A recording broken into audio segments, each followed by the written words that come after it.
Bonjour à tous, Passion Immo, épisode 65. Alors, c'est un épisode un peu particulier, puisque nous allons parler de fiscalité. Alors, je vous vois tout de suite, je vous vois pas en fait, mais je vous imagine, vite, fuyons, on va parler de fiscalité, ça va être compliqué, etc. Alors non, je vais pas essayer justement d'être compliqué, je vais essayer de faire simple. Alors, bien sûr, on va parler de fiscalité immobilière exclusivement. Je vais essayer, dans un laps de temps le plus court possible, alors pas non plus en 3 minutes parce que c'est pas possible, de faire une synthèse assez complète sur ce qui va changer sur le plan fiscal en immobilier en 2024, avec les explications nécessaires évidemment. Donc, dans l'ordre, je vais déjà vous donner une impression générale sur la loi de finances pour 2024 pour ce qui concerne l'immobilier. Ensuite, je prendrai chaque élément fiscal pour lequel soit il y a un changement, soit on s'interrogeait s'il y en aurait un en 2024 et que parfois il n'y en a pas, ou alors il y a des petits changements à la marge. Donc tout ça, je l'expliquerai. Et je terminerai par le gros morceau, qui quand même est un morceau qui peut être un peu compliqué, mais là encore, je vais essayer de synthétiser, qui pose question quand même, et qui est pas ce qu'a fait de mieux le gouvernement ces dernières années en matière fiscale, c'est-à-dire la fiscalité du meublé, avec un certain nombre de changements, du cafouillage aussi, qui fait qu'aujourd'hui, quelqu'un qui fait du meublé de tourisme, on va le dire franchement, il est dans le flou le plus total. Et s'il y a bien une chose qui ne pardonne pas en matière fiscale, c'est le flou, parce qu'en général, le contribuable aime pas ça. Allez, on y va, Passion Immo, épisode 65, c'est parti. Alors, petite mise en garde pour démarrer. Faites extrêmement attention à ce qui est publié sur Internet. Pour préparer l'épisode, j'ai lu beaucoup de choses. Alors déjà, je fais un tri. Moi, toujours, il y a un certain nombre de sources Internet sur lesquelles je ne vais pas. Moi, je vais en général sur des choses plutôt sérieuses qui émanent soit de magazines sérieux, tous ne le sont pas. La presse, je sais pas, moi, le Figaro, Le Monde, etc. Des sites de fiscalistes, notamment. Il y en a qui sont plutôt bien faits.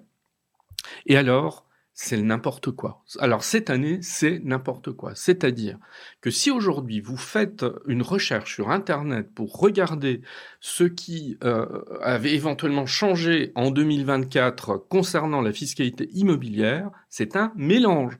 Vous allez retrouver des informations qui datent du projet de loi de finances, donc parfois ça date d'octobre, c'est complètement obsolète.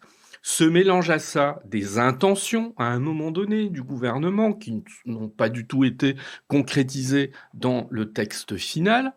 Vous avez ensuite des informations qui ont été mal comprises, j'y reviendrai à un moment donné, quand on parlera de fiscalité du meublé.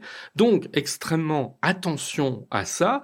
Et je pense notamment à ceux qui ont des interlocuteurs néophytes, qui sont eux-mêmes des professionnels. Vous risquez de vous retrouver avec, face à vous, des gens qui sont allés glaner des infos sans trop y connaître sur Internet et qui vont vous dire, oui, mais moi j'ai lu tel ou tel truc, etc. C'est sérieux, etc. Donc, il faut essayer d'être assez rigoureux là-dessus, et donc attention. Alors déjà, moi, mon sentiment sur cette loi de finances, en tout cas sur ce qui concerne l'actualité immobilière. Je rappelle déjà une chose, une loi de finances, qu'est-ce que c'est ? C'est un texte qui est voté avant le 31 décembre et qui va avoir un impact sur la fiscalité applicable l'année d'après, donc en 2024. Ce qui fait que cette loi de finances qui a été votée en 2023, très précisément le 21 décembre 2023, elle va s'appliquer en 2024, le plus souvent sur les revenus de 2023. Faut toujours avoir en tête cette petite mécanique.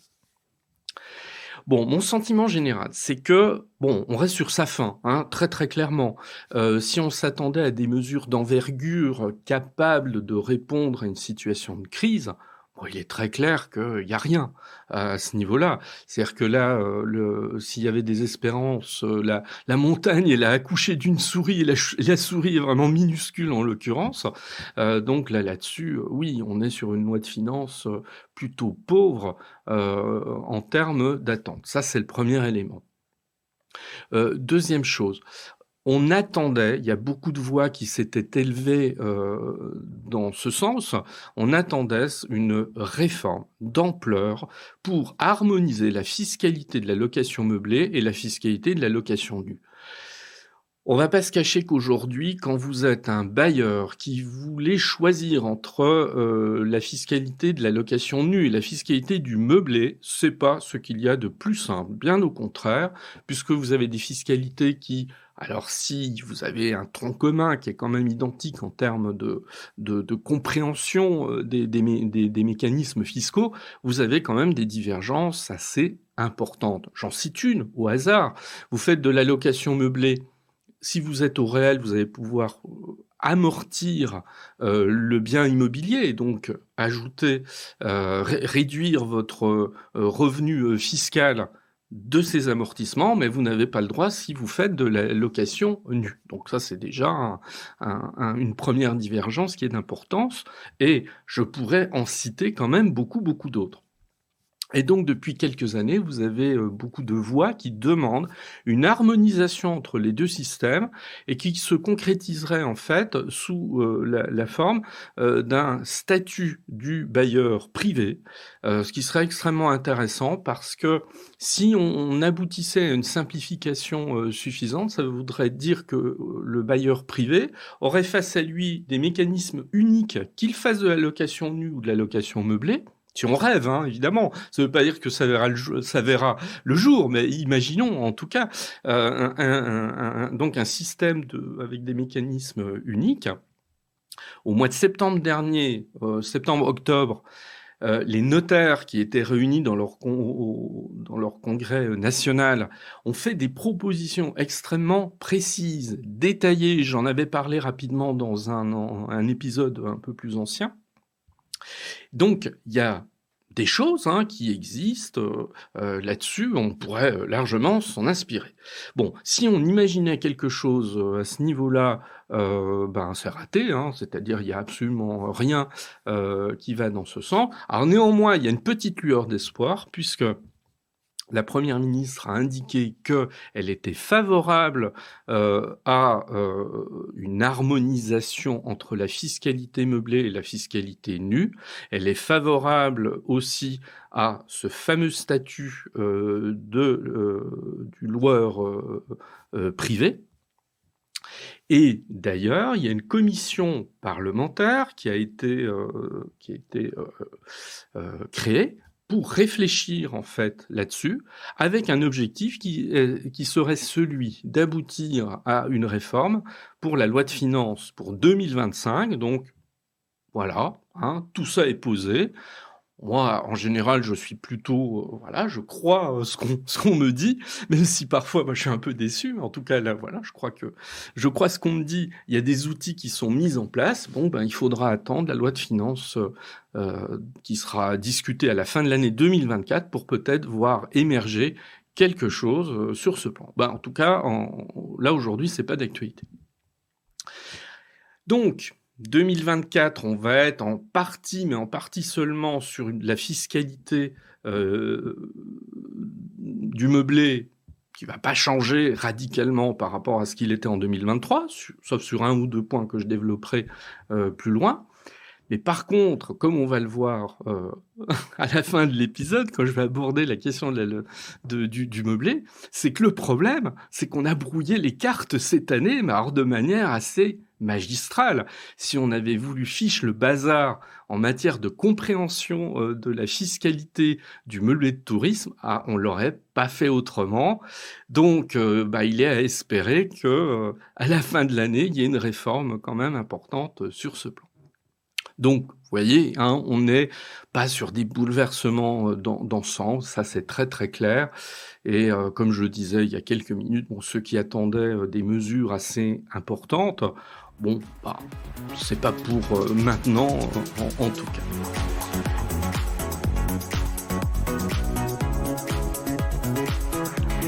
Alors, je vais énumérer un certain nombre de dispositifs. Je vais être assez rapide à chaque fois parce que c'est pas l'objectif de cet épisode. Cet épisode, il vise vraiment à la synthèse. Et puis, on est sur de l'audio. La fiscalité à faire comprendre aisément uniquement par la parole, c'est pas toujours simple. Donc, je voudrais là-dessus, voilà, vous m'écoutez. Je voudrais tenir compte de cet aspect et pas aller sur trop dans le détail. Bon, on va démarrer par le prêt à taux zéro. Le prêt à taux zéro, il revient de loin, hein, puisqu'il était prévu à un moment de le supprimer carrément. Et finalement, il est prolongé, et il est prolongé avec de nouvelles conditions. Prolongation jusqu'en 2027. Alors ça, c'est bien. Ça veut dire qu'on a de la visibilité et qu'on a 3 ans en fait devant nous avec un prêt à taux zéro. Donc ça, c'est toujours bien, hein, quand les mesures elles sont annoncées sur plusieurs années et non pas uniquement sur une année renouvelable. Alors l'éligibilité, c'est là où je vais pas aller dans le détail. Le prêt à taux zéro, il y a des conditions extrêmement précises pour en bénéficier, des conditions de revenus notamment. C'est pas les seules, hein, mais des conditions de revenus. Alors là, on revoit les choses de manière à intégrer la possibilité pour 6 millions de foyers supplémentaires d'accéder au prêt à taux zéro. Donc ça, c'est plutôt une bonne nouvelle. On a une augmentation également du montant maximal du prêt, qui va passer de 80 000 à 100 000 euros. Et par ailleurs, il y a un autre aspect qui est modifié, puisque la part du projet immobilier pouvant être financé par le PTZ passera de 40 à 50%. Donc ça veut dire que dans un plan de financement, la part consacrée au prêt à taux zéro sera plus importante qu'elle ne l'était jusqu'à maintenant. Donc ça, c'est plutôt des bonnes nouvelles. Par contre, il y en a une mauvaise, hein, très clairement, puisque la construction des maisons individuelles dégage du prêt à taux zéro. Donc ça, là-dessus, beaucoup de professionnels étaient montés au créneau pour essayer de changer les choses, mais non, là-dessus, personne, le gouvernement n'a pas entendu les récriminations assez légitimes, hein, il faut le reconnaître, qui s'étaient élevées. Alors par contre, il y a un petit problème, hein, dans tout ça. C'est que si on suit l'actualité politique et fiscale de ces derniers mois, je pense notamment, on va dire, été et automne, ça a beaucoup hésité sur le prêt à taux zéro, hein. Si vous écoutez les déclarations de tel ou tel ministre, etc., parfois c'est un peu contradictoire. Il y a un moment donné, on savait plus trop si le prêt à taux zéro allait disparaître ou pas, etc. Bon, finalement, il était prolongé, on a accru, en tout cas en théorie, son efficacité. Bah oui, mais comme tout ça a été un petit peu décidé, moi je trouve assez hâtivement au cours de l'automne, en fait on n'est pas prêt au 1er janvier. Et la mauvaise nouvelle, c'est que le dispositif tel qu'il a été présenté, tel que je viens de vous le décrire très rapidement, il ne sera en place qu'à partir du 1er avril, à minima. Donc ça veut dire que même, on n'est pas certain de la date, hein, en tout cas à l'heure où j'enregistre cet épisode, on n'est pas certain de la date. Donc on va être, vous voyez, janvier, février, mars, en tout cas, pendant 3 mois. Alors pendant 3 mois encore, c'est l'ancien PTZ qui continue de s'appliquer, ce qui veut dire que pendant 3 mois, quelqu'un qui veut financer sa maison individuelle avec le prêt à taux zéro pourra toujours utiliser le prêt à taux zéro, mais ce sera terminé en fait dans 3 mois. Donc ce qui fait que là, il y a une fenêtre de tir encore, hein, pour ceux qui seraient dans cette situation. Alors, dans la foulée de ce prêt à taux zéro, l'éco-PTZ. Alors, qu'est-ce que c'est l'éco-PTZ? L'éco-PTZ, c'est un prêt dont vous pouvez bénéficier quand vous réalisez des travaux liés à la transition énergétique. Pareil, prolongé jusqu'en 2027, donc ça c'est plutôt une bonne nouvelle. Et en fait, on peut coupler, alors ça sera un petit peu technique de décrire, mais on peut coupler l'éco-PTZ copropriété avec ma prime rénov copropriété. Alors ça, très clairement, il y a une volonté, du gouvernement où je trouve on peut saluer, hein, c'est d'essayer de donner des outils, le maximum d'outils aux copropriétés qui vont réaliser dans les années qui viennent des travaux importants, des travaux de rénovation énergétique. On sait que ça coûte très cher, hein, pour vous donner un ordre de grandeur, quand on fait des travaux de rénovation énergétique dans une copropriété, on est sur 15-20 000 euros à peu près en province et on peut être par copropriétaire jusqu'à 30 000 euros sur Paris. Donc c'est quand même un coût non négligeable. Et de même, sur cet éco-PTZ, donc qui peut servir à financer ce type de travaux, les plafonds d'aide et les durées de remboursement vont augmenter. Donc ça, c'est à voir. On aura des modalités plus précises dans les semaines qui viennent. Concernant, toujours pour rester dans le même chapitre, sur la rénovation du parc immobilier, l'État a annoncé une enveloppe supplémentaire donc qui se traduit sous la forme des aides dans le cadre de la prime rénov'. Donc on vient d'ajouter 1,6 milliard d'euros, ce qui fait que le budget global rénovation en 2024 accessible aux particuliers sous la forme de la prime rénov', c'est une enveloppe qui atteindra 4 milliards d'euros. Donc, alors on peut toujours critiquer sur l'insuffisance de l'enveloppe. Ceux qui ont l'habitude de m'écouter savent toujours que je préfère regarder le verre à moitié plein que le verre à moitié vide. Oui, il faudrait encore davantage, très très clairement. On n'est pas là sur des niveaux d'aide qui permettent une rénovation énergétique à la hauteur des enjeux climatiques, mais bon, je trouve qu'il y a déjà là un palier dont il faut souligner l'importance quand même.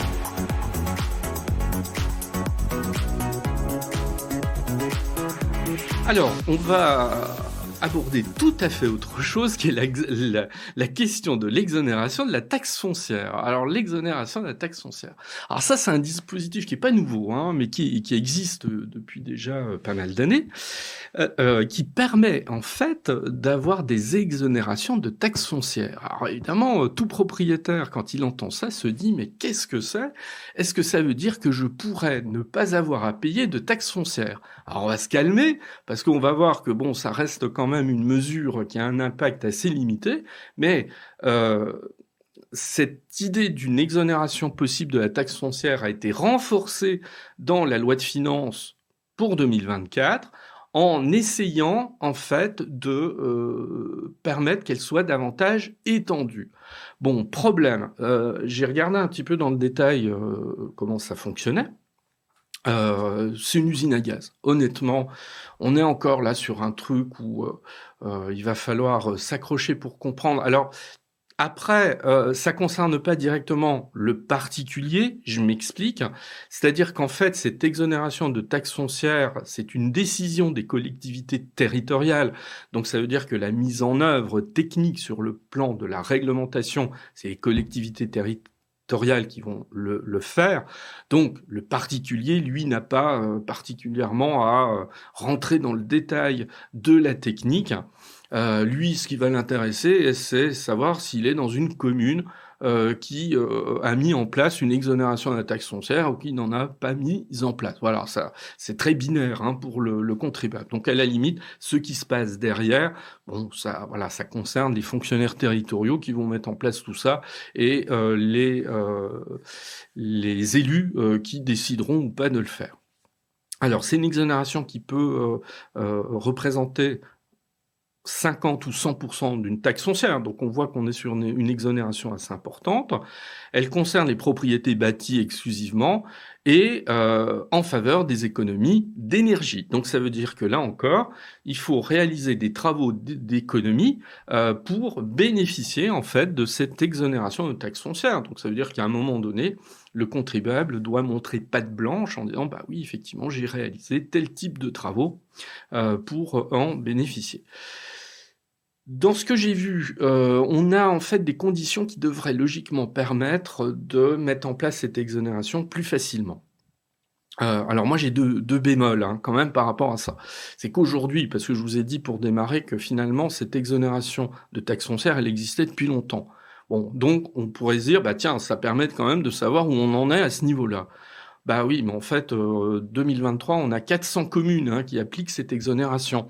Donc 400 communes sur 36 000, 36 529 très exactement, bah ça représente pas grand-chose quand même. Donc le moins qu'on puisse dire, c'est que les communes ne se sont jamais ruées sur ce dispositif d'exonération de la taxe foncière. Et je me mets à la place des communes, on peut les comprendre, déjà qu'elles ont subi la suppression de la taxe d'habitation, la taxe foncière représentant là encore une source fiscale extrêmement importante pour les communes.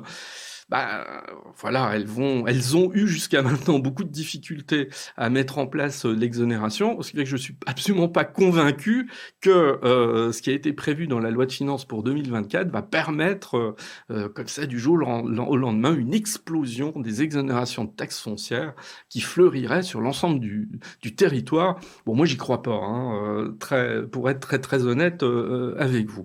Donc ça c'est le premier élément, c'est le premier gros bémol. Et le deuxième, c'est que les taxes foncières, elles vont plutôt en augmentant, on le voit bien, et en 2024, on va aller sur une augmentation encore conséquente des taxes foncières.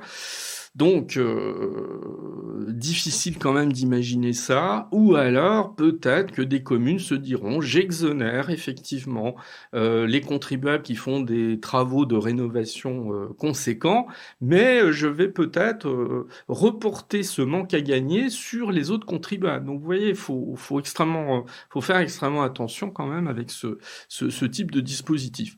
Alors vous qui m'écoutez, regardez, voilà, est-ce que vous êtes dans une commune qui a pour projet de réaliser une exonération de taxes foncières? Ça sera quand même intéressant à surveiller.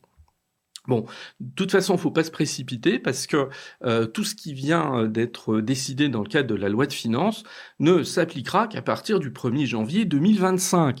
Oui, alors là, vous voyez, on est dans un an, une année de gestation avant que cet assouplissement porte ses fruits, parce qu'évidemment, il faut que les communes, en courant 2024, étudient la faisabilité d'une exonération, la mettent en place, etc. Donc là, on est sur... Je voulais en parler quand même, parce que je trouve que c'est pas suffisamment documenté en général, donc à regarder pour les mois qui viennent.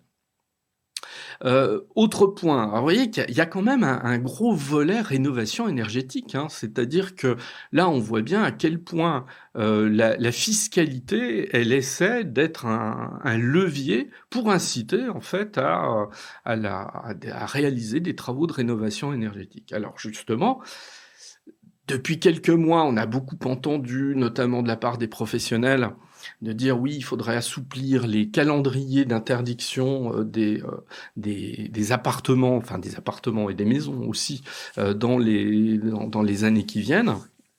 Donc il y avait une pression qui existait et dont on s'interrogeait. Le gouvernement va-t-il assouplir le dispositif par rapport à ça ? Bon, réponse pas du tout, les choses sont maintenues en l'état. Je rappelle le calendrier d'interdiction de louer quand vous êtes propriétaire, bailleur, que vous louez un bien mal classé sur le plan énergétique. En 2025, donc c'est tout proche, c'est l'année prochaine, les logements classés G seront interdits à la location. Ensuite, on va être tranquille pendant 3 années. En 2028, ce seront les logements classés F qui seront interdits à la location. De nouveau, un palier, pendant 6 ans, là, il se passera rien. Et le palier supplémentaire, 2034, là, ce seront cette fois les logements classés E qui seront interdits à la location. Donc, pas d'assouplissement à ce niveau-là, malgré la demande qui avait été faite.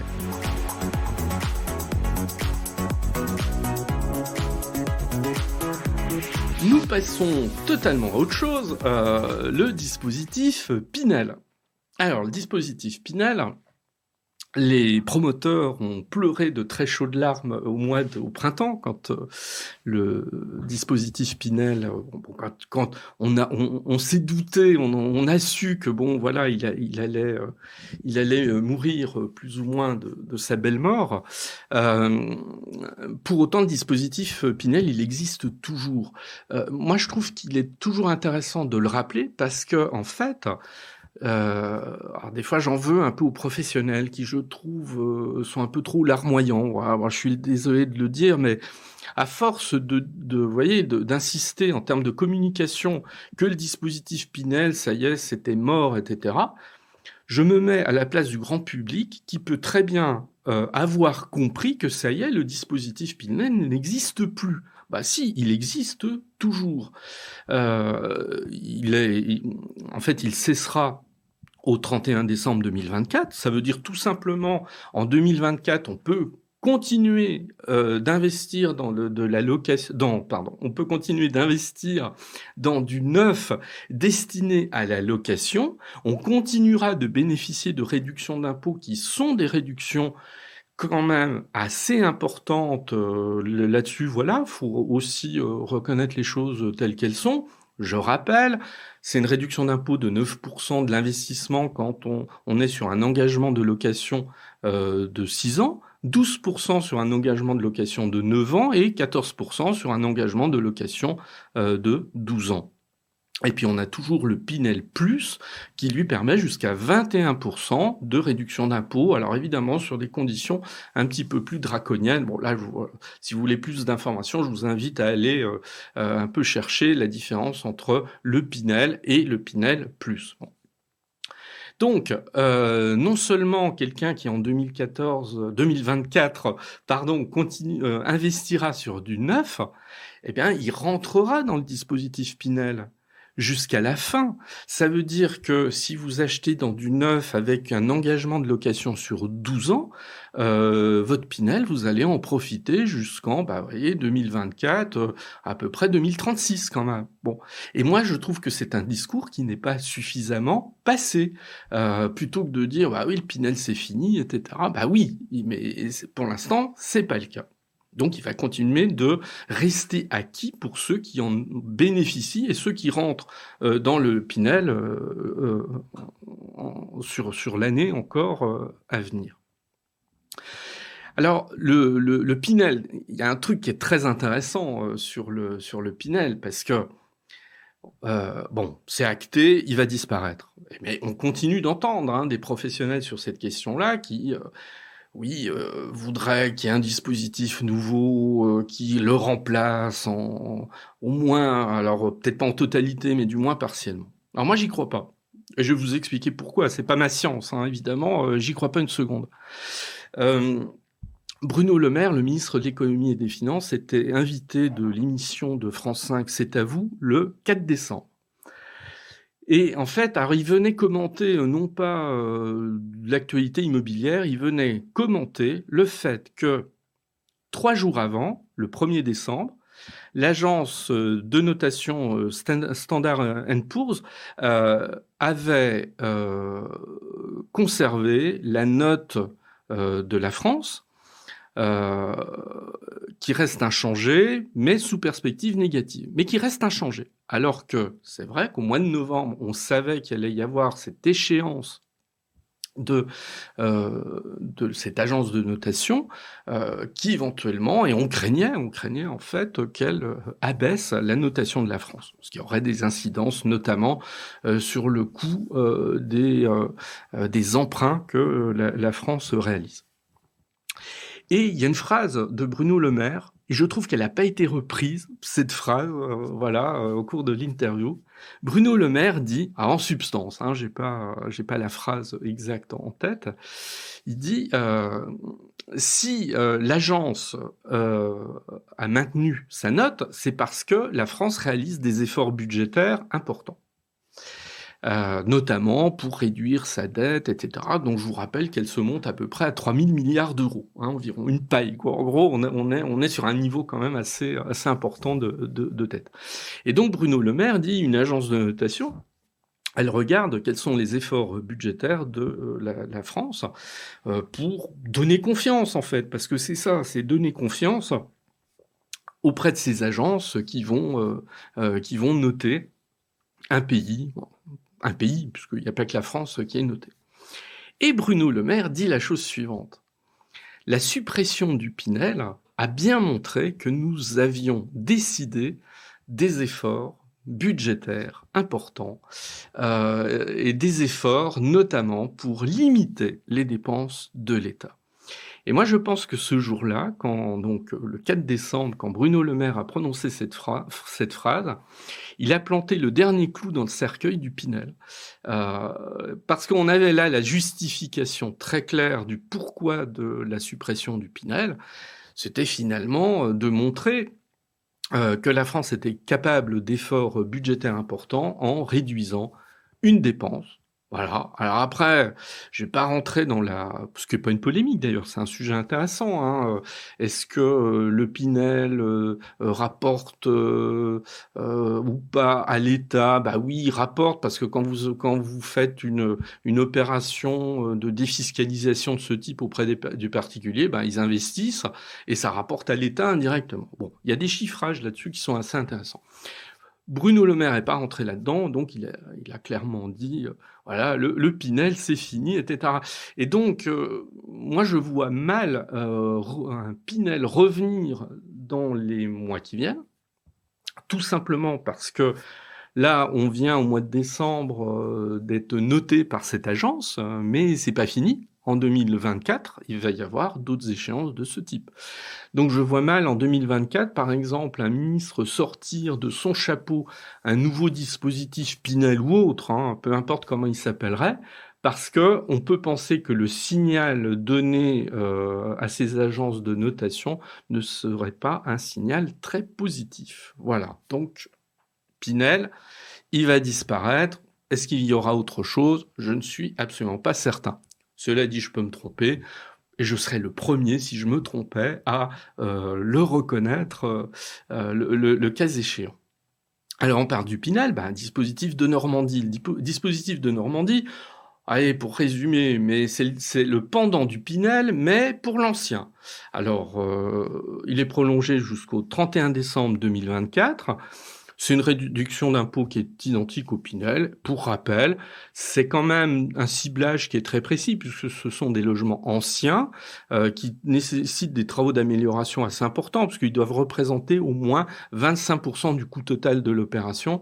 Donc bon voilà, c'est pas juste changer une salle de bain et du papier peint quoi. Voilà, il faut quand même des travaux assez conséquents pour que ça représente 25% du coût total de l'opération. Et évidemment, il y a derrière un impératif de louer le bien sur des durées, mais ça, il suffit de reprendre le dispositif Pinel, ça va fonctionner exactement de la même manière.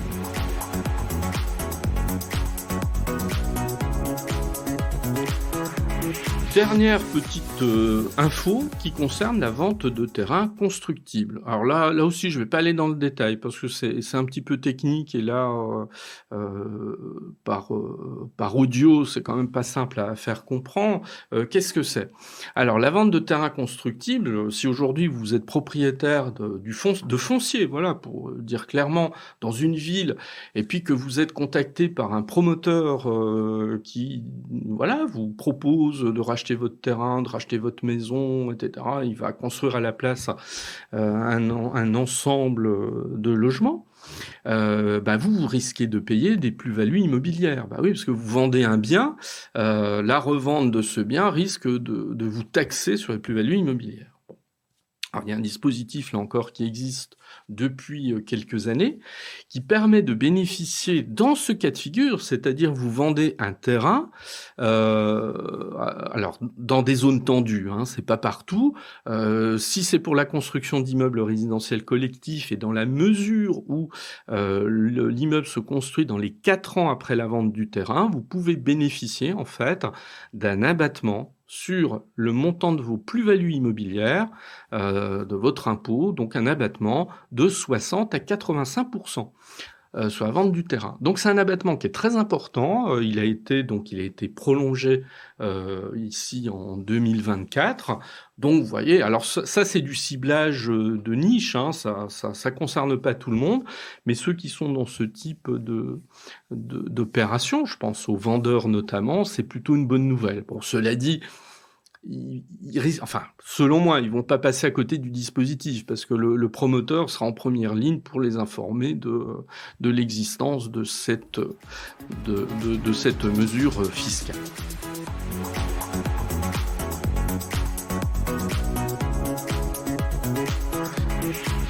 Alors, nous allons clôturer notre tour d'horizon fiscal de la loi de finances pour 2024 par ce qui est un petit peu le point d'orgue, en fait, les changements concernant l'allocation meublée de tourisme. Alors, je ne vais pas, évidemment, ici faire une présentation globale de la fiscalité de la location nue et de la location meublée. Quand je le fais avec mes étudiants ou des stagiaires que j'ai en formation, j'y passe des heures, vraiment, parce que si on veut vraiment aller dans le détail et faire comprendre les mécanismes. Et puis moi, ce que j'aime bien, c'est que c'est pas que la technique fiscale, c'est faire comprendre aussi en quoi la technique fiscale elle induit des choix d'investissement. Et puis là, on est plus concrètement, plus directement dans le choix d'un bien immobilier. Et ce que j'aime souvent répéter, c'est que la fiscalité, c'est pas une fin en soi. Ça doit pas être le critère fiscal essentiel, parce que je pense que si on fait ça, on va vers des catastrophes.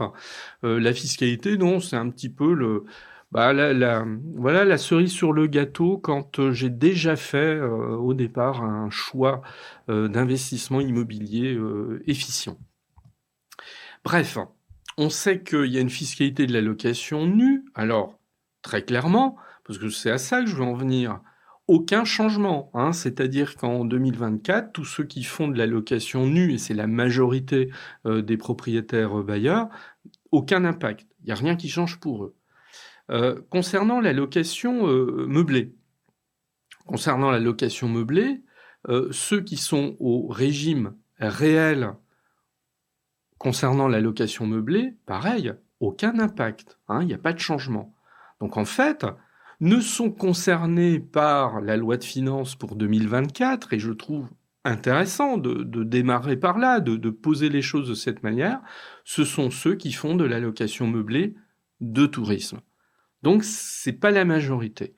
Alors c'est une part non négligeable, parce que ça a été chiffré, je suis tombé sur cette information, c'est 120 000 propriétaires, à peu près, en France, voilà, qui sont concernés ici. Donc c'est pas mal, quand même. Jusqu'en 2023, le propriétaire qui faisait du meublé de tourisme, il était dans un cadre fiscal qui était, soit il était au réel, alors le réel c'est j'enregistre mes loyers encaissés sur une année et je vais déduire l'ensemble de mes charges. Avec un avantage qu'on sait, quand on fait de la location meublée, j'ai la possibilité de réaliser des amortissements, et on sait que les amortissements sont quand même un élément non négligeable permettant de diminuer son revenu imposable. Si vous préférez être dans un régime qu'on appelle le régime micro, qui est, il faut le reconnaître, extrêmement intéressant quand on fait de la location meublée, puisque jusqu'en 2023, pour des revenus inférieurs à 188 700 euros, pour des revenus inférieurs à 188 700 euros à l'année de location, vous pouvez être au régime micro. Et dans ce cas-là, vous bénéficiez d'un abattement de 71%. Ce qui veut dire en clair que, admettons, quelqu'un qui réaliserait 100 000 euros de loyer encaissé en location meublée de tourisme sur une année, on ne calculera son impôt que sur 29 000 euros, ce qui est quand même non négligeable. Ça veut dire qu'en fait, c'est une portion minoritaire du revenu qui est imposable ici. Alors évidemment, il y a deux prismes ici, et je voudrais dire un mot là-dessus. Il y a évidemment le prisme purement fiscal. Le prisme purement fiscal consiste à dire quelle honte qu'on ait une niche fiscale aussi avantageuse, parce qu'effectivement, un abattement de 71%, bon, voilà, moi qui connais quand même un certain nombre de niches fiscales, de produits de défiscalisation, etc., bah oui, il est quand même très important. Par contre, il ne faut pas oublier un truc. Et moi, j'aime bien l'autre prisme, c'est-à-dire pourquoi on a mis en place un avantage fiscal aussi conséquent auprès des propriétaires qui font de la location meublée de tourisme. Pour une raison simple. N'oublions jamais que nous sommes le pays au monde, alors des fois on est en deuxième, troisième position, ça dépend, mais on est quand même l'une des premières destinations touristiques au monde. Donc ça veut dire quoi ? C'est que ça veut dire qu'il nous faut une infrastructure d'accueil conséquentes qui répondent à cette demande extrêmement forte des touristes étrangers à se loger. Alors ils ont les hôtels, mais il n'y a pas que les hôtels. Ils aiment louer des maisons, ils aiment louer des appartements. Et puis il n'y a pas que les touristes étrangers, il y a aussi les Français qui qui prennent des vacances. Voilà. Donc on a une forte demande d'infrastructures. C'est pas nouveau, ça fait des décennies, et la fiscalité, cette fiscalité extrêmement avantageuse, bien sûr, elle est extrêmement avantageuse, elle a été créée dans ce but. Oui, mais c'est ce qui fait qu'aujourd'hui, en 2024, quand on a tous loué des maisons avec nos enfants, etc., pour partir en vacances, des appartements, on a l'embarras du choix, en s'y prenant à l'avance, je suis d'accord, faut pas non plus que je décrive un paradis qui n'existe pas, mais on n'a que l'embarras du choix. Pourquoi on a l'embarras du choix ? Parce que de l'autre côté de la barrière, vous avez des bailleurs privés, c'est vous, c'est moi, voilà. Alors, c'est des gens, des fois, ils possèdent juste une maison, des fois c'est peut-être 1, 2, 3 apparts, pas plus, et ils les louent l'été ou l'hiver, selon la zone touristique. Faut jamais oublier ça. Et à ne voir que cet avantage fiscal et à vouloir le détruire absolument, on risque d'en oublier le pourquoi de cet avantage. Voilà, donc désolé d'être un peu long là-dessus, mais moi j'aime bien le rappeler parce que ça veut dire qu'il n'y a pas que la fiscalité, il n'y a pas que les chiffres, quoi. C'est que derrière les chiffres, il y a parfois une réalité économique et des décisions qui ont été prises pour d'excellentes raisons. Et là, je trouve que c'est une excellente raison. Toujours est-il, jusqu'en 2023, donc jusqu'à encore quelques jours, quand vous faisiez de la location meublée de tourisme, jusqu'à un seuil de vos revenus de 188 700 €, vous bénéficiez d'un abattement de 71%. Et là, c'est un petit peu la douche froide quand même, puisque le seuil est abaissé de manière très importante, puisque le seuil il tombe à 77 700 €. Jusqu'à 77 700 € de revenus de la location meublée de tourisme.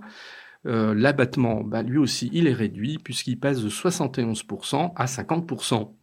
Donc, il y a encore quelques jours, sur vos revenus, par exemple, les fameux revenus de 100 000 €, voilà, vous aviez vous étiez fiscalement imposé sur une part relativement réduite de votre revenu, et puis cette part de vos revenus imposés, elle va augmenter. Alors, elle augmente tellement qu'il y a des simulations qui ont été faites qui montrent que un contribuable qui est dans la situation que je viens de décrire, c'est tout simple, il va voir son impôt bondir de 72%. Donc vous voyez, c'est pas une paille, c'est quand même quelque chose d'assez important, 72%. Mais il y a une dérogation, et la dérogation, elle mérite qu'on s'y intéresse. Alors c'est là, en revanche, où moi ça me fait tout le temps hurler quand il y a ce genre de truc, parce que qui dit dérogation dit complication dans la compréhension. Et je ne suis pas le seul à le dire, j'enfonce une porte ouverte en disant ça. Une fiscalité compliquée, c'est une fiscalité qui n'est pas comprise. Et une fiscalité qui n'est pas comprise, en clair, elle n'est pas efficace. Voilà, c'est un peu réducteur comme point de vue, mais j'en suis assez convaincu. Alors, il y a une dérogation. En fait, la dérogation, il faut remplir 2 conditions. Si vous avez des recettes brutes inférieures à 50 000 €, et si vous êtes dans une zone touristique peu fréquentée, il restera à définir ce qu'on appelle une zone touristique peu fréquentée, à ce moment-là, rien ne change pour vous. Vous conservez l'abattement à 71%. Donc, je répète, si vos recettes brutes sont inférieures à 50 000 € et si vous êtes dans une zone touristique peu fréquentée, à ce moment-là, l'abattement ne change pas. Voilà. Alors, Ça veut dire, à contrario, que si vous êtes dans une zone touristique fréquentée, bah là, l'abattement, il va changer et l'abattement est réduit. Alors, pourquoi on a fait ça? Bah, on a fait ça parce que c'est là où la fiscalité est relativement complexe, hein, parce que je comprends ce qu'il y a derrière, c'est de lutter contre Airbnb. On va pas se le cacher, de toute façon. C'est lutter contre Airbnb et c'est une manière de faire passer un message fiscal. Donc un message fiscal en général c'est assez efficace. Bah, si vous faites du Airbnb dans des zones qui sont fréquentées déjà, ben oui, vous n'aurez pas les avantages fiscaux dont vous aviez pu bénéficier jusqu'à maintenant. Voilà, c'est ça. Votre abattement, il va passer de 71% à 50%, donc vous allez payer davantage d'impôts. Voilà, ça c'est le message. Et donc ça appelle une réflexion plus globale. C'est sur le sort de la location Airbnb dans les années qui viennent. Moi, je pense sincèrement que le Airbnb, son âge d'or, il est derrière nous. Alors, pas globalement, parce que c'est toujours pareil. Faut être capable de mailler le territoire. Il y a des zones où il va rester intéressant et vous avez des zones où il va être de plus en plus compliqué de faire du Airbnb. Alors déjà, fiscalement, on le voit bien. Là, on a l'illustration à partir de 2024. Et puis, il y a aussi un autre élément qui intervient. Ce sont des municipalités qui, de plus en plus, mettent des freins divers, je ne vais pas les décrire ici pour pas être trop long, qui mettent des freins divers pour que la location Airbnb ne prenne pas une place trop importante sur leur commune. Je pense notamment à la commune de Saint-Malo, qui est confrontée vraiment à un très sérieux problème à ce niveau-là depuis plusieurs années, parce que vous avez des rues entières du centre-ville où les propriétaires bailleurs se sont un peu rués sur le Airbnb parce que ça rapporte davantage et puis on paye moins d'impôts. Bah oui, mais au final, il y a moins d'habitants en tant que tels, voilà, qui sont là. Donc vous avez une désertification de certaines rues. Vous avez par ailleurs des commerces qui en souffrent quand on est hors période de vacances. Et puis vous avez aussi ceux qui sont on va dire les authentiques habitants de ces centres-villes, qu'en peuvent plus. Bon, ils caricaturent parfois, mais je me mets à leur place, ils en ont marre d'entendre des valises à roulettes sur les trottoirs, etc. Parce que voilà, c'est ça aussi la clientèle de Airbnb. Donc elle pose des problèmes, on va pas non plus se le cacher. Et là, on voit qu'il y a un signal très fort ici. Bon, ça montre quoi? Ça montre tout simplement qu'aujourd'hui, un investisseur, faut pas qu'il mette tous ses œufs dans le même panier.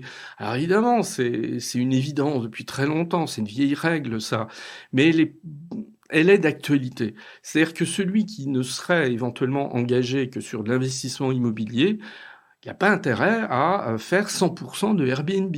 Voilà, il a intérêt à diversifier, à faire de la location nue, à faire de la location meublée, de faire de la location meublée de tourisme, mais à faire aussi de la location meublée qui n'est pas de la location de tourisme.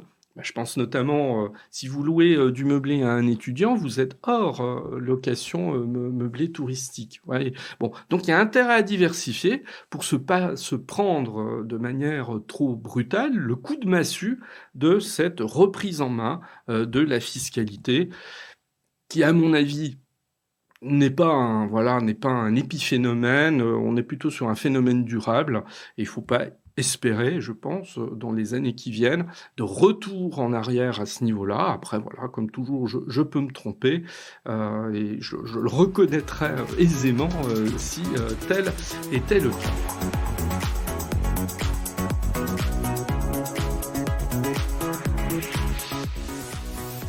Alors maintenant, vous allez me dire, c'est fini, on peut clôturer l'épisode. Et non, parce qu'il s'est passé un truc. Alors il s'est passé un truc dont on aimerait qu'il ne se soit pas passé. Je vais vous expliquer ce qui s'est passé. Le 27 novembre, vous avez des parlementaires, alors de gauche, ce qui n'est pas de ma part une stigmatisation, je suis pas là-dedans, toute prise de position, elle est respectable, etc. Bon, voilà, mais elle est ciblée quand même. Donc des parlementaires de gauche qui souhaitent depuis quelques années que on revienne sur les avantages de la location meublée touristique de manière très dure, hein. Mais à mon avis, en oubliant pourquoi elle avait été faite, et c'est pour ça que je m'étais permis de le rappeler. Donc, des parlementaires ont déposé un amendement. Alors, vous allez voir, très sévère l'amendement, puisque là, il ne s'agit pas de passer l'abattement pour le meublé touristique de 71 à 50%, mais de le passer à 30%. Donc là, vous voyez, l'impact est très fort. Et deuxièmement, ce fameux plafond à 188 700 euros, de le passer à 15 000 euros. Hein. Alors, ceux qui ont l'habitude de la fiscalité de la location nue reconnaîtront les seuils du microfoncier, où en dessous de 15 000 euros, vous êtes au microfoncier et vous bénéficiez d'un abattement de 30% sur vos loyers encaissés. Alors, c'est une manière, en définitive, d'aligner totalement la fiscalité du meublé touristique sur la fiscalité de la location nue. Mais là, on nivelle par le bas et on supprime totalement l'avantage lié au meublé de tourisme. Alors, en temps normal, ce n'est qu'un amendement. Et logiquement, voilà, il n'aurait pas dû durer davantage que ne dure un amendement. C'est-à-dire, parfois, les amendements ont une durée de vie extrêmement courte, hein, parce que les parlementaires proposent des amendements, la plupart sont refusés, etc. Ça ne va pas plus loin. Là, quand je dis ça, c'est parce que je suis ancien assistant parlementaire, donc il y a longtemps, donc ces mécanismes, j'y suis un petit peu habitué. Mais là, il s'est passé un truc, en revanche. Une énorme bourde. Et là, la bourde, elle est inadmissible, en fait, la bourde, hein, quand je vais la décrire. Les fameux parlementaires, ils ont déposé un amendement. Et sur les entrefaites, le gouvernement a utilisé le 49.3, comme il l'a fait plusieurs fois au cours de la discussion budgétaire, parce que le gouvernement n'ayant pas de majorité absolue à l'Assemblée, il est contraint, sur un certain nombre de textes, d'utiliser le 49.3 pour aller plus vite, en fait. Bon, je ne décris pas cette procédure parlementaire qui a suffisamment été, je pense, décrite dans la presse ces derniers mois. Donc, le gouvernement rédige un texte en support de son 49.3, mais, manque de bol, laisse le fameux amendement dont je viens de parler dans le texte. Donc, il y a le 49.3, évidemment, le texte, il est adopté parce que le 49.3 est passé comme tel, mais avec l'amendement dont je viens de vous parler, avec l'abattement du meublé de tourisme qui passe de 71 à 30%, et le plafond du régime micro qui passe de 188 700 euros à 15 000 euros. Voilà, ça passe dedans. Alors, c'est une erreur technique, hein. Le gouvernement n'a pas trop communiqué là-dessus. Moi, j'aurais bien aimé comprendre un petit peu le détail. J'ai essayé de chercher l'information, mais non, parce que finalement, personne s'en est trop vanté. Alors en fait, c'est extrêmement problématique et je vais essayer d'être clair là-dessus. C'est que là, la loi de finances, elle a été votée. Elle a été votée en décembre. Donc là, maintenant, à partir du 1er janvier, c'est un texte qui s'applique. Et dans ce texte qui s'applique, eh bien, vous avez ces fameuses dispositions prises par amendement. Et qui viennent en fait changer celle que je vous ai présentée il y a 15 minutes, qui devait être celle qui était dans le texte final, mais qui a été changée à cause ou grâce, peu importe, là, de cet amendement. Alors là, on se retrouve face à 3 solutions, parce que c'est pas si simple maintenant. Le gouvernement dit: j'ai une première solution. Je vais donner une instruction fiscale au mois de janvier pour conserver l'ancienne règle. Et j'attendrai la prochaine loi de finances pour les déclarations 2025 pour enlever ce fameux amendement. Et puis voilà, on va fonctionner comme ça. Ça ne changera rien pour les contribuables. Bon, ça, c'est le discours du gouvernement. Et il a une autre solution, le gouvernement. Si jamais il n'adopte pas cette solution, c'est de mettre en place une tolérance administrative pour dire, en fait, voilà, ce fameux abaissement du seuil ainsi que l'abattement ne s'appliquera pas aux revenus 2023. Voilà. Le gouvernement communique là-dessus et est relativement serein Alors moi, je pense trop serein. Mais évidemment, il va pas tenir un autre discours. Il est relativement serein. Et il y a une troisième solution. Et la troisième solution, ben, elle est pas cool. Pourquoi ? C'est que tout ce que je viens de vous dire s'applique depuis le 1er janvier. Et vous avez des juristes, je suis allé lire un certain nombre d'articles, là encore, sur la question, vous avez des juristes qui sont formels. Mais désolé, le texte, erreur ou pas, il a été adopté, donc il doit s'appliquer. Toutes ces nouvelles règles fiscales, elles s'appliquent là depuis 4 jours, point barre. Et il concernera les revenus 2023. Et le gouvernement a beau vouloir éventuellement changer les choses, appliquer des tolérances administratives ou des instructions fiscales, non, le texte, il a été adopté.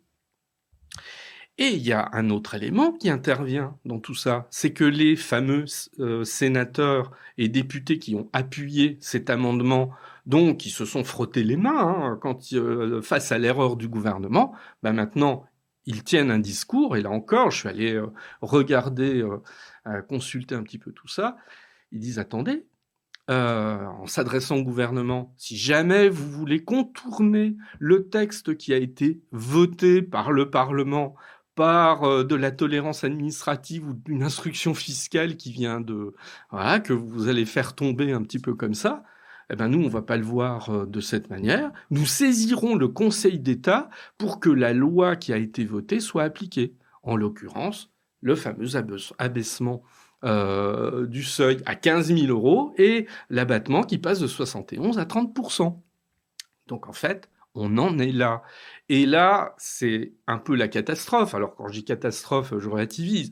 Parce que voilà, il y a des choses plus graves dans le monde aujourd'hui que cette histoire fiscale et parlementaire.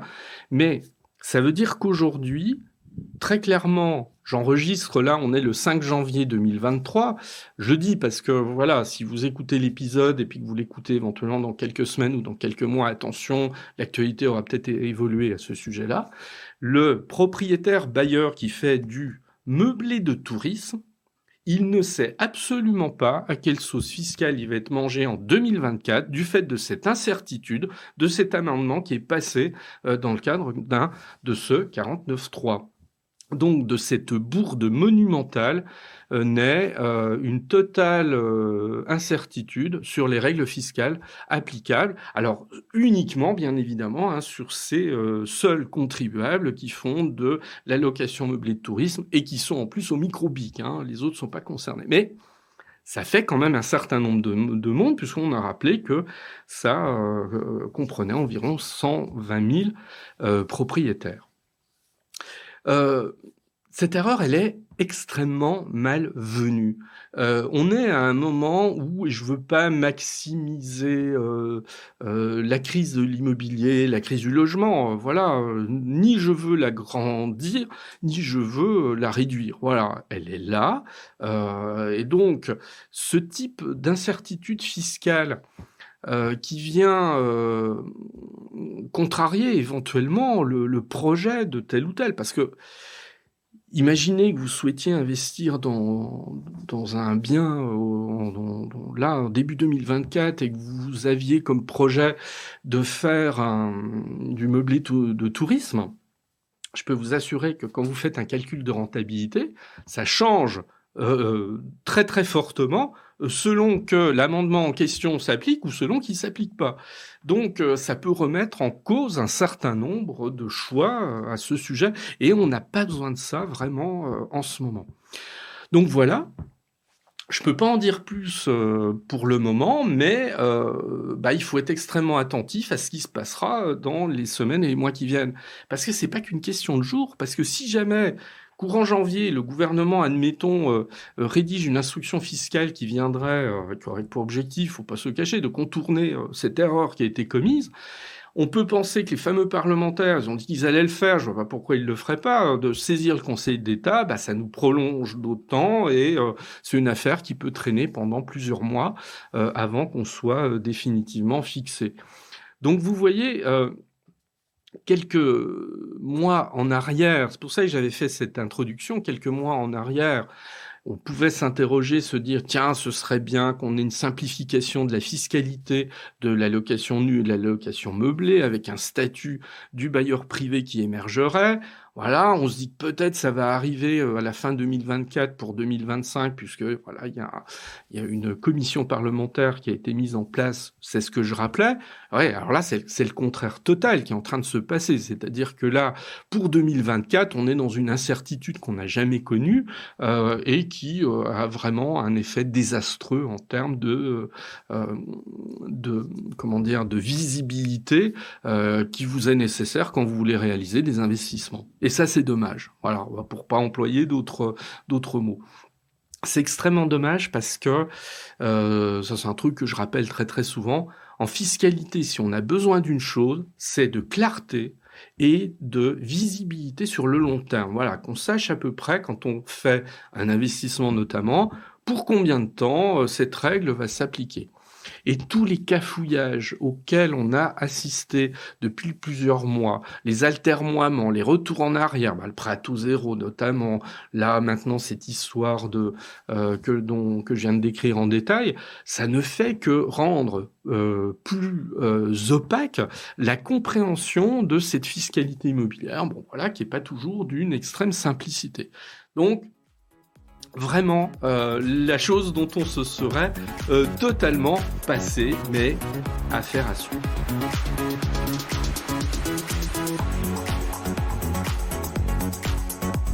Alors, Passion Immo, l'épisode il est terminé. Bon, il était long, très très long, moi je pense un peu trop long, mais plus d'une heure quasiment pour ne parler que de fiscalité immobilière. Voilà, pour être très honnête, je suis pas convaincu que je vais faire des cartons d'audience avec ça, mais bon, je m'en fiche un peu, c'est pas l'objectif, et au contraire, moi je préfère, ceux que ça intéressera, ils auront un tour d'horizon assez complet, et je peux vous assurer que j'ai fait bien attention de pas aller dans le détail, pour rester relativement synthétique. Cela dit, si vous m'avez écouté jusqu'au bout, vous avez une synthèse, alors claire, je l'espère, en tout cas, de ce qui va changer sur le plan fiscal en 2024 concernant l'immobilier. Voilà, j'ai détaillé tous les points, enfin je les ai détaillés, je les ai parfois cités sans les détailler. Mais ça vous donne en fait un cadre global qui va s'appliquer tout au long de l'année. Et puis, si vous aviez des questions à ce sujet-là, de vous donner, je l'espère, des réponses les plus claires possibles. Voilà. Bon, on va enfin s'arrêter là. Alors, cela dit, sait-on jamais, si vous avez des questions particulières sur des points que j'ai développés tout au long de cet épisode, vous n'hésitez pas. Je suis joignable par mes réseaux sociaux, notamment par LinkedIn. Je mets toujours dans les notes de l'épisode le lien qui permet de me contacter par LinkedIn. Voilà, vous êtes un certain nombre parfois à le faire, à me poser des petites questions supplémentaires. Donc vous n'hésitez pas. Si j'ai pas été clair éventuellement sur un truc, si vous n'êtes pas d'accord, pourquoi pas aussi avec un point de vue que j'ai pu développer. N'hésitez pas à le faire. Je vous lirai et je vous répondrai avec beaucoup d'attention. Voilà. Donc cet épisode est terminé. C'était Passion Immo épisode 65. Je vous dis à très bientôt. Passez une bonne semaine et puis surtout, profitez de ce début d'année 2024. Au revoir.